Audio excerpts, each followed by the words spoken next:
نحمده ونصلي على رسوله الكريم اما بعد فاعوذ بالله من الشيطان الرجيم بسم الله الرحمن الرحيم رب اشرح لي صدري ويسر لي امري واحلل عقدة من لساني يفقهوا قولي۔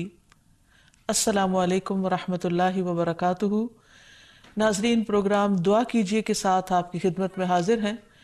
آج ہم انشاءاللہ عذاب قبر اور فتنہ قبر سے حفاظت کی دعاؤں کے موضوع پر آپ سے گفتگو کریں گے۔ دعا مشکلات کو دور کرنے کا ذریعہ ہے، خواہ وہ دنیا کی مشکلات ہوں یا آخرت کی مشکلات، اور آخرت کی منزلوں میں سے سب سے پہلی منزل قبر ہے، جس میں ہر انسان کو آزمایا جائے گا، اس کا امتحان لیا جائے گا۔ ایک تو بڑا امتحان ہے قیامت کے دن، لیکن ایک چھوٹا امتحان ہے قبر کے اندر بھی۔ جس طرح دنیا بھی ایک امتحان ہے، اس زندگی میں بھی ہمیں طرح طرح کے امتحانات سے واسطہ پیش آتا ہے۔ اللہ سبحانہ وتعالیٰ نے ہمیں پیدا ہی اس لیے کیا، جیسے سورۃ الملک میں آتا ہے، خلق الموت والحیات لیبلوکم ایکم احسن عملا، کہ اس نے زندگی اور موت کو اس لیے بنایا کہ تمہیں آزما کر دیکھے کہ تم میں اچھے کام کون کرتا ہے۔ تو گویا اس زندگی میں بھی انسان کا ایک امتحان ہو رہا ہے، اور دیکھا یہ جا رہا ہے کہ کون ٹھیک کر رہا ہے اور کون غلط۔ اور پھر اس کے بعد قبر میں بھی اس کا ایک ٹیسٹ ہے، 3 اہم سوال اس سے کیے جائیں گے، اور اس میں جو کامیاب ہوگا اسی کے لیے قبر جنت کے ٹکڑوں میں سے ایک ٹکڑا بن جائے گی۔ اور پھر قبر سے اٹھائے جانے کے بعد قیامت کے دن پھر اس کا حساب ہوگا، اور وہ اصل حساب ہے۔ اس کے بعد اس کے لیے ہمیشہ ہمیشہ کی یا راحتیں ہیں یا عذاب ہیں، اس کا فیصلہ کر دیا جائے گا۔ تو اس لیے انسان کو عمل کے ساتھ ساتھ اللہ سبحانہ وتعالیٰ سے دعا کرتے رہنا چاہیے، تاکہ وہ ہر طرح کی مشکلات سے نجات پا سکے اور ہر امتحان میں کامیاب ہو سکے، خواہ وہ دنیا کا ہے یا آخرت کا ہے۔ اللہ سبحانہ وتعالیٰ اسی دعا کے ذریعے اپنے بندوں کو ہر طرح کی بے چینیوں اور کرب سے نجات دیتے ہیں، جیسا کہ قرآن مجید میں آتا ہے، وَنُوحًا إِذْ نَادَى مِن قَبْلُ فَاسْتَجَبْنَا لَهُ فَنَجَّيْنَاهُ وَأَهْلَهُ مِنَ الْكَرْبِ الْعَظِيمِ۔ اور نوح کو بھی ہم نے اپنی رحمت میں داخل کیا علیہ السلام، جب اس نے اس سے پہلے پکارا تو ہم نے اس کی دعا قبول کر لی، پھر اسے اور اس کے گھر والوں کو شدید بے چینی سے نجات دی۔ تو شدید بے چینی کے عالم میں انسان کو اللہ سبحانہ وتعالیٰ کی طرف رجوع کرنا چاہیے۔ اور یہ بطور مثال ہمیں بتایا گیا کہ نوح علیہ السلام نے جب اپنے کرب اور بے چینی میں اللہ سبحانہ وتعالیٰ کو پکارا تو اللہ تعالیٰ نے ان کی پکار سن لی۔ اسی طرح باقی سب لوگ بھی اپنی بے چینیوں میں اپنے رب کو پکاریں۔ یاد رکھیے، دنیا کی بے چینیوں میں تو ہم رب کو پکار سکتے ہیں، لیکن قبر کے اندر پائے جانے والے کرب اور بے چینی میں انسان جتنا بھی پکارے گا اس وقت فائدہ نہ دے گا۔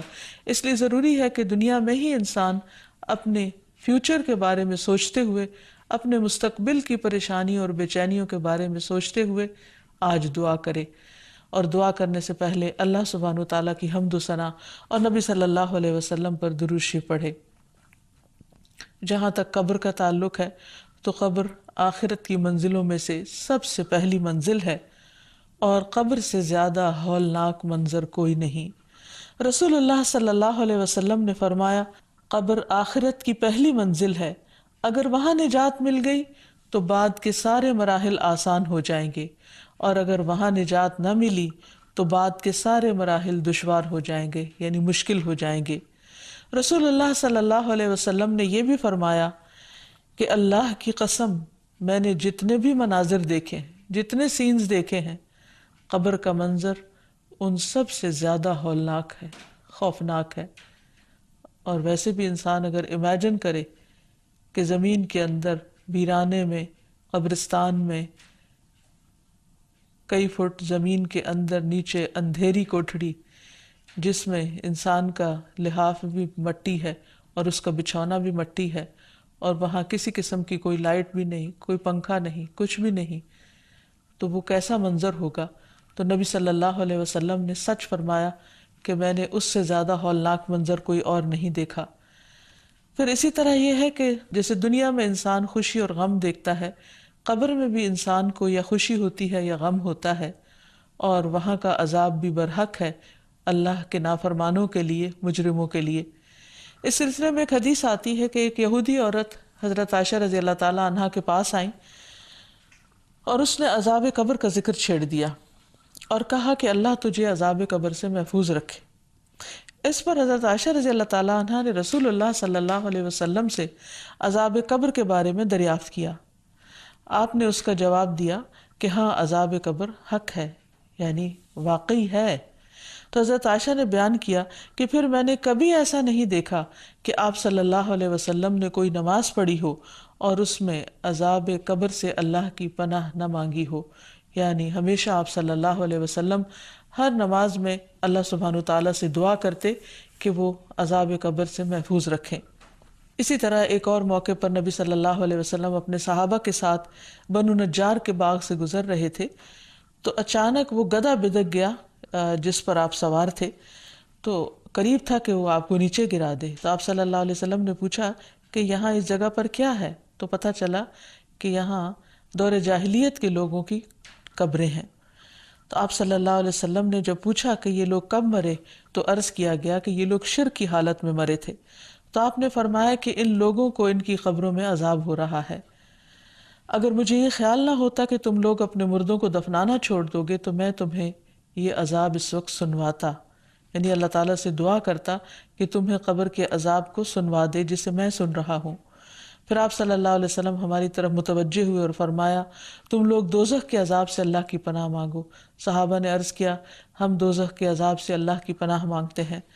پھر اسی طرح آپ نے فرمایا کہ تم قبر کے عذاب سے اللہ کی پناہ مانگو۔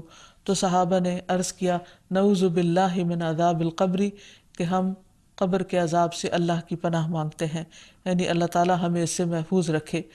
تو بہرحال قبر کی نعیم و راحت کو حاصل کرنے کے لیے اور تکلیفوں سے بچنے کے لیے اللہ تعالیٰ سے دعا کرنی چاہیے۔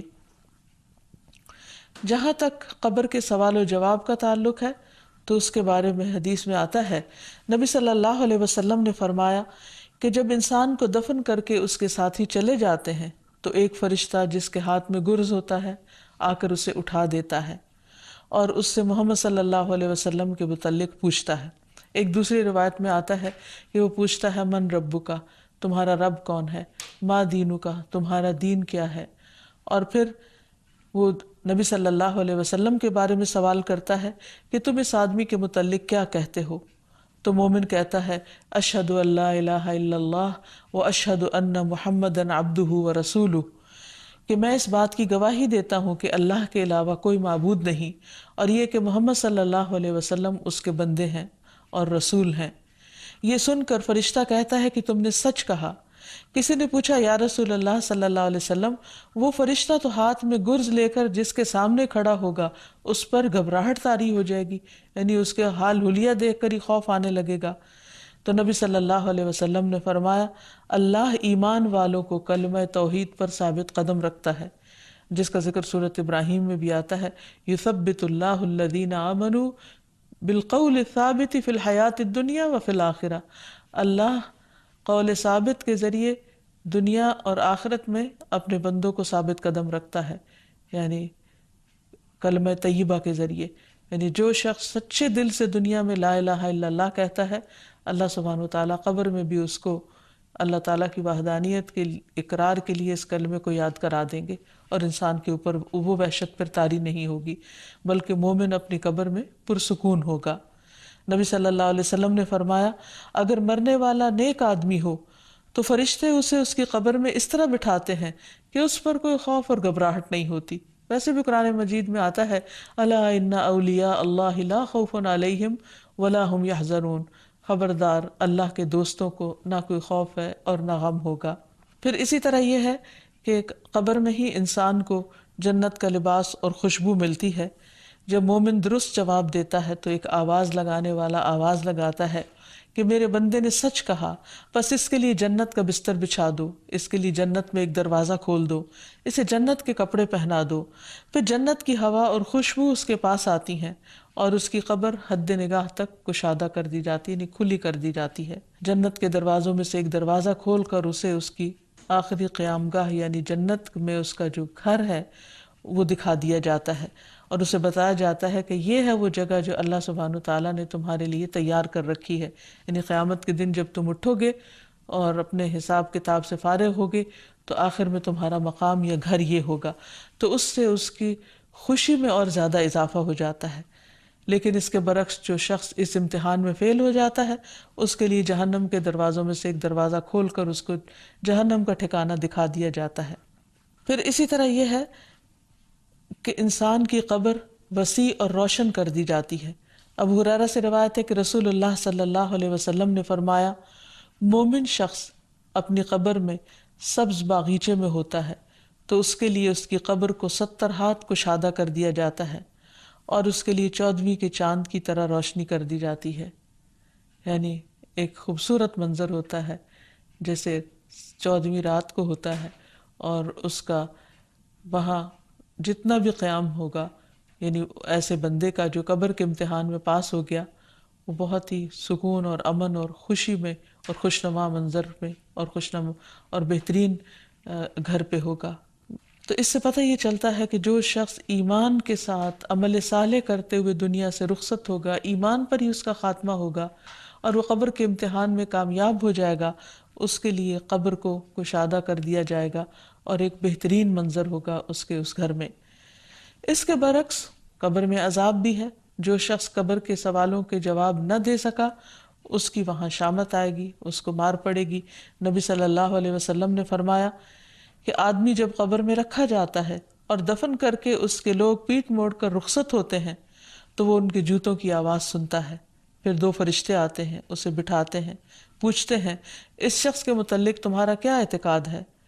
کافر یا منافق یہ جواب دیتا ہے کہ مجھے نہیں معلوم، میں نے لوگوں کو ایک بات کہتے ہوئے سنا، میں بھی کہتا رہا.